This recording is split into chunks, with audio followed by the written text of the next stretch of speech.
Welcome to Pets in Paradise TV, the show that explores the relationship between humans and animals in one of the most beautiful places on Earth, Hawaii. Here's what's coming up in the next half hour. Yay!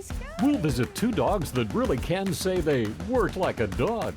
We'll take a look at the pros and cons of owning a purebred dog, and if a pure breed is really the right breed for you. In our segment, It's All About the Breed, we'll take a look at one of the fastest and sweetest dogs around, the Italian Greyhound.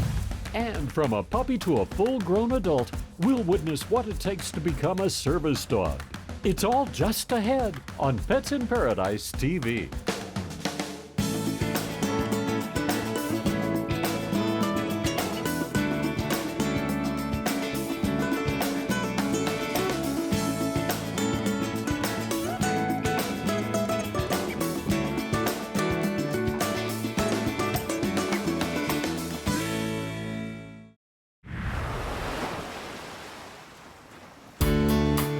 While most dogs wait at home all day for their master to return from work, there are some dogs that are also working all day at a real job. One of our canines here is Scout, who works in hotels and residences throughout the islands and outer islands. Scout is a bed bug hunter, and so is his coworker Ollie, using their keen sense of smell to sniff the bloodsuckers out. It's a dirty job that takes training. To keep their accuracy up, what we do is we train them every day with live bed bugs. When I hide them, I make sure that they're not going to be infesting my own house. So I have a netting around the top of the vial. The odor will come out, but the bugs won't come out. So what I'll do now is I'll hide these in our living room, in the couch. The bugs are hidden, and Scout Sniffer goes to work. Typically, when we inspect a room, we'll start in a pattern left to right. I'll always have the dog on the left, and I'm guiding the dog throughout the room to make sure he does a thorough inspection. Okay, come on, Scotty, let's go. Let's find your bees, come on. Find your Seeing bees. a bed bug dead or alive can be extremely difficult. Adults are about the size of a grain of rice. Their eggs are smaller than the tip of a ballpoint pen. Can they escape the power of Scout's nose? Yay, Scotty, good boy. That's a good boy. As the saying goes, if you don't work, you don't eat, and that's how it is for Scout and Ollie. Instead of one big meal a day, they get a bite to eat every time they successfully complete a job. And that's not the only difference between these dogs and regular dogs. There's a thin line between having a work dog and a pet. Now, if Scout were to live in our house and sit on the couch and watch TV with us or sleep on our bed at night, then he wouldn't have much incentive to get up and go to work in the morning. But at the same time, he's with me every day. We go to work in the morning, we have lunch together, and then he gets to come home and he has playtime with the other dogs, with our pet dogs. You could say Scout and Ollie were born for this job. Part Beagle and part Hound, they inherited one of the most powerful noses in the canine world. But their natural-born talent had to be honed before they were ready to work. Their journey began somewhere very far from Hawaii. Scout is from J&K Kennels. He was trained there as a scent detection dog as part of the National Entomology Scent Detection Canine Association. Their skills get tested every year as they go through an annual recertification. Right now, they boast a 97% accuracy rate when it comes to finding bed bugs, an amazing feat for an animal that started life pretty tough. They were in an animal shelter before being picked up by J&K Kennels for training. Now they've found success at an actual job. I'm thrilled to have Scout every day as my workmate. It makes the day go by very fast, very fun way to work. So next time you complain about working like a dog, remember there are dogs out there, just like Scout and Ollie, that are actually working. You might want to throw them a bone the next time. Good girl.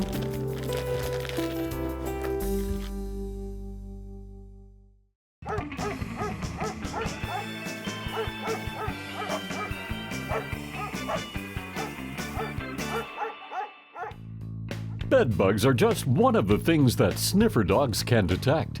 But which of the following three items can they also detect? Explosives, mobile phones, or money? Fido pulled a fast one on you, sniffer or detection dogs can find all three. They're trained to help law enforcement officials find explosives in baggage. They can also detect currency, which could be drug or weapons money. And in prisons, sniffer dogs are used to find mobile phones that might have been smuggled in by prisoners.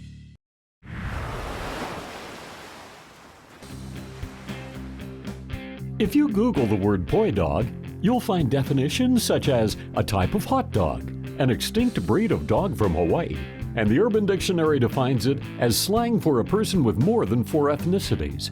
In this segment, we'll find out the difference between a poi dog and a purebred. Common thought pattern has always been that purebreds are better. Frankly, they're not. Purebreds are genetically defective generally. Simply stated, a purebred is a dog with parents of the same breed or variety. So what is a poi dog? So a poi dog is a dog that's not purebred. It has a lot of what we would call genetic diversity and a lot of strengths that come from that genetic diversity. If you haven't figured it out yet, a poi dog is a mutt, the opposite of a purebred. So let's talk a little bit about pure breeding and inbreeding. Essentially, it's the same thing in genetic or biological terms, because when you pure breed a dog, what you're doing is taking a very few ancestor dogs and generating a population from them. To give you an example, there's a statistic that the 10,000 pug dogs in the United Kingdom are all descendants from 50 individuals. Because those are the dogs that were believed to have the most desirable traits, they continued to be used to father and mother today's population. So both pure breeding or inbreeding, whatever you want to call it, what it does is it constricts the gene pool and it leads to both desirable and undesirable traits. Some of the undesirables include a tendency for disease, higher rates of cancer, epilepsy, and even retinal atrophy that can lead to blindness.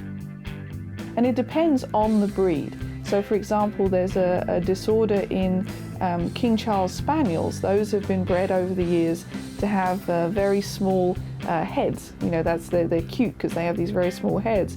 But there's a disorder that comes along with that called syringomyelia, and what that is where the skull is actually too small to house the brain, and you get pressure on the brain, and the dog suffers neurological disorders and some distress because of that. Not all purebred dogs are going to suffer from any or all of these diseases, but it is something you should be aware of when getting a purebred as a new family member. If you want a good, solid family member who's furry, consider adopting a rescue animal. These days, it's easier to do research on the behavior and physical traits of a specific breed you're interested in. By doing this, you'll have a good idea of what to expect as your puppy grows up and determine if it will be a good match for you. Despite whether you choose a poi dog or a purebred to be a part of your family, they are each unique and beautiful just the way they are. And one thing remains the same: their big hearts, despite their size, shape, color, or breed.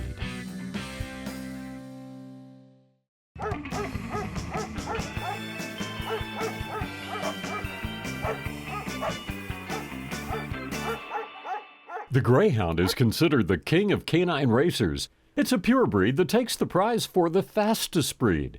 But do you know how fast it can run? The long-legged, sleek-coated purebred Greyhound can easily attain speeds up to 45 miles per hour.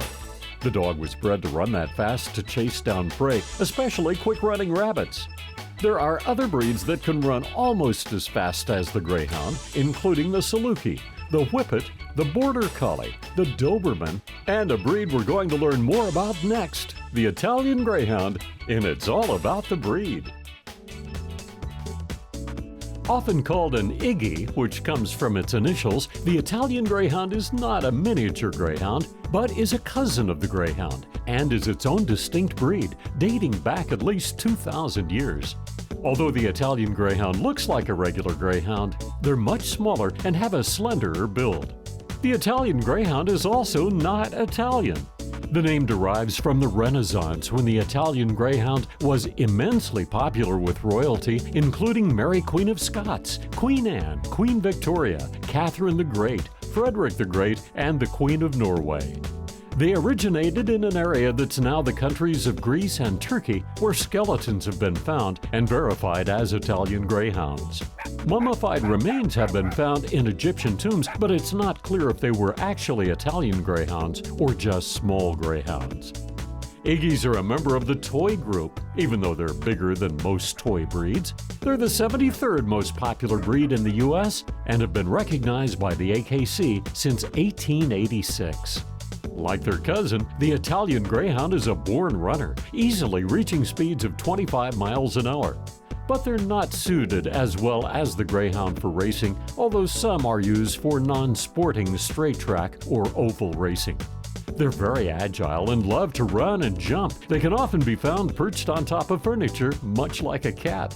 But they also love to relax and even sunbathe. Because of their short coat, they get cold easily and love to get under the covers and behind sofa pillows. But watch out, although they can be a couch potato at one moment, they can turn into an agile athlete the next. Italian Greyhounds need regular exercise, and because of their nature, it's ideal if they have a fenced-in yard where they can romp and run around. But be careful, they are also very good jumpers and need fences at least 6 feet high to keep them in.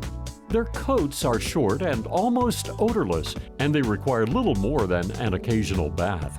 They shed a minimal amount of hair, making them ideal for indoor life. But not ideal, however, is the fact that they aren't easy to housebreak. Training must start immediately, and some owners report that they are never able to be completely housebroken. They also hate the cold and rain and would rather make a mistake inside than battle the elements. Otherwise, they're easy to train and love spending time with their owner. They should be socialized early or they can become timid.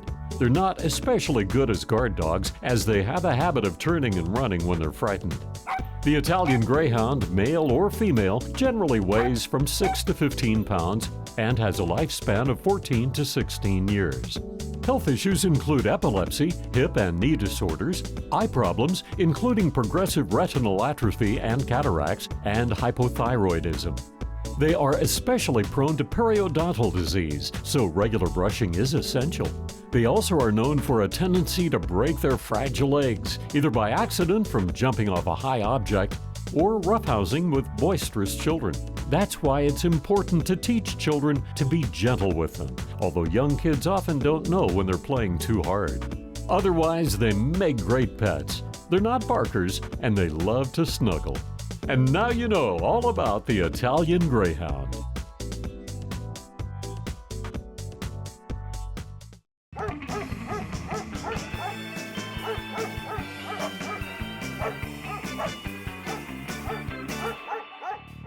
Here's a puzzler. Why do some dogs tilt their heads when you talk to them? Is it just to be cute? According to Dr. Stanley Coren, who studies dog behavior, many people believe the tilting behavior is so that dogs can hear better, or that they know they're being cute and will be rewarded. But Dr. Coren believes it may be because of vision. When a dog looks straight at you, his muzzle is blocking the full view of your face. When he tilts his head to the side, he can see your entire face, including your mouth that's doing all the talking. Now back to more Pets in Paradise TV. Just seconds old, this puppy doesn't even have a name yet, but it may already have a purpose: to give a person a better quality of life. On Saturday, April 14th at 5:30 a.m., Annie gave birth to 7 healthy puppies. We will be observing these puppies very carefully over the next few weeks to see which ones will be eligible for service work. By the time the puppies are 3 weeks old, the Hawaiian Canine Assistance Network starts testing to see which pups are a match for service work. From rocking to gentle swapping, these are just the first of many evaluations for the puppies. Of the 7 puppies, these 4 were selected over a period of 8 weeks of training and observation as we took a look at which puppies potentially had the right temperament and skill level to become service dogs. Some of the exercises that we did to help us determine which dogs would be ideal from the litter for service dog training were biosensor training, We would put them in different social environments to see how they reacted, what their temperaments were, if they were fearful, and just to see what their temperaments would be like with people and with other dogs.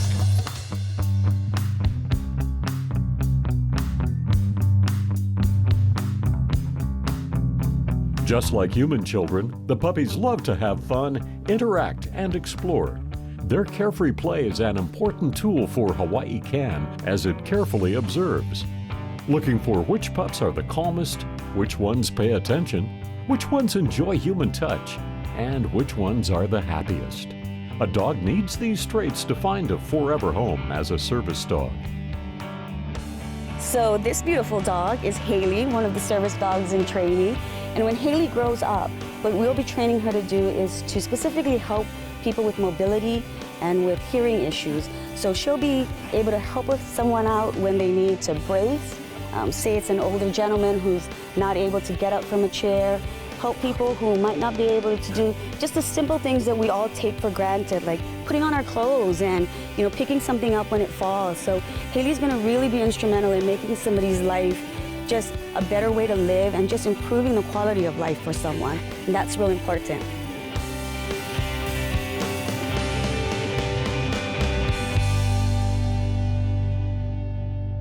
She heard the click, she knows a treat is coming. So the clicker conveys three things to the dog. One, a treat is It's not only the dogs that need training. Hawaii Can is made up of volunteers that meet once a week to learn alongside the dogs. the clicker, she knows I did. Tonight, our foster and furlough trainers are going to learn a little bit more about clicker training and basic obedience skills. They're going to be doing also some shaping exercises, which is a higher form of training for the dogs to learn how to use their brains. So we're learning a technique called shaping. And what we're trying to do is teach the dog to get help when a person is injured or has fallen and needs help from a human to be picked up. And the object of this training technique is to have Donut, our dog, basically for this time, just a beginning, just to circle the injured person, which is be Michelle. And as soon as she gets close or in the vicinity of Michelle, I'll give her a click. And once she starts touching Michelle, then we will give her a big reward. And that's just to reinforce that she's doing something right. If she starts to turn around and come towards me, then she's not doing what we want her to do. So there's no reward for her and there's no clicking. Through repetition and positive reinforcement, the dogs learn what could be life-saving skills in the future. But it's a long road before they're out there on their own. The goal of tonight's session is to train our service dogs to help people with physical disabilities. The training process is actually 2 to 3 years long, and our furlough and foster volunteers are a critical part of that. They are with the furlough and foster volunteers for about 1.5 years to 2 years, and then they go on for advanced training with our lead trainers.